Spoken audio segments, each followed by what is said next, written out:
Un sujet qui est particulier mais qui tient à Dieu. C'est la relation. En fait, aujourd'hui, on doit considérer la relation que Dieu a placée entre toi et lui. Il accorde beaucoup d'importance pour cela. Mais nous sommes ignorants. On ne sait même pas que Dieu a besoin de nous.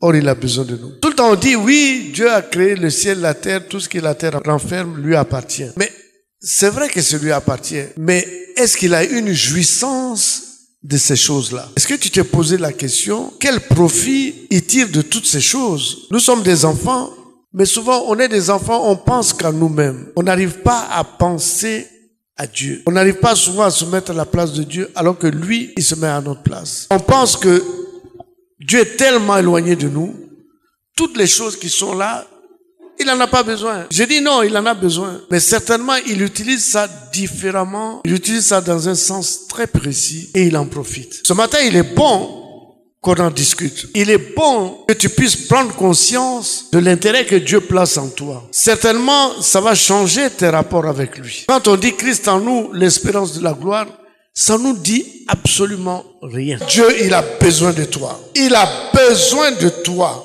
Il a besoin que tu le serves. Quand quelqu'un rentre dans le service, c'est qu'il reçoit des instructions par rapport à la personne qu'il sert. Certainement, il attend quelque chose de toi. Ce matin, il est bon de le comprendre. Ce matin, je te pose la question. Dieu, il gagne quoi dans cette affaire? Le problème est là. Le problème est là. Il retire quoi de ça? Il gagne quoi de ça? Il a créé le ciel, la terre. Tout ce qui renferme la terre lui appartient. Mais quel est son profit à lui? Il gagne quoi? Dieu gagne-t-il quelque chose dans cette affaire-là? Et nous allons passer dans le Nouveau Testament, Jean 15, verset 15. Je lis la parole de Dieu dans Jean 15, à partir du verset 15. Je ne vous appelle plus serviteur, parce que le serviteur ne sait pas ce que fait son maître. Mais je vous ai appelé ami, parce que je vous ai fait connaître tout ce que j'ai appris de mon Père. La Bible dit qu'avant, Adam était considéré comme serviteur. Mais il y a eu évolution. Maintenant, il dit qu'il y a évolution. Il tient compte de la relation et il améliore la relation pour te dire qu'aujourd'hui, ton Dieu veut améliorer une relation avec toi. La relation. Vous voyez dans le Jean 17, d'abord Dieu dit quelque chose qui est fabuleux. Il dit, je dois être un avec toi. C'est la nouveauté.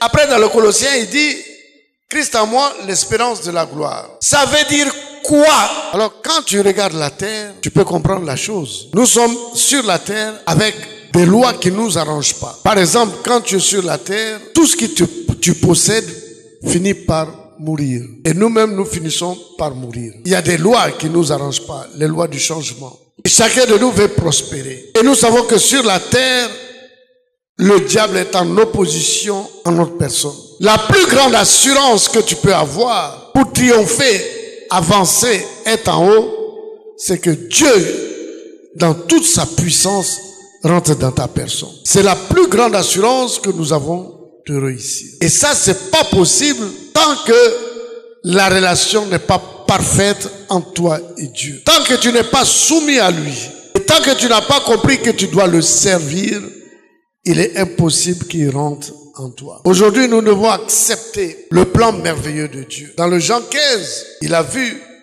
qu'il faut qu'il améliore encore la relation. Beaucoup de gens sont là, oui, je vais être ceci, je vais être cela, je vais aller en France. Beaucoup de projets. Mais le père du projet s'appelle le Christ. Est-ce que toi, tu t'es assuré d'avoir une bonne relation avec lui? Est-ce que toi, tu as compris son plan de protection et d'évolution pour toi? Est-ce que tu as compris que c'est lui seul qui peut te faire accomplir les projets? Est-ce que tu as compris le plan où il dit, il faut que je rentre en toi pour être sûr que le diable n'arrive pas à ses fins? Et pour que Dieu rentre en toi, il faut que tu comprennes quelque chose qui est important. Son plan en deux parties. Toujours deux parties. Une partie qui t'arrange et une partie qui l'arrange lui-même.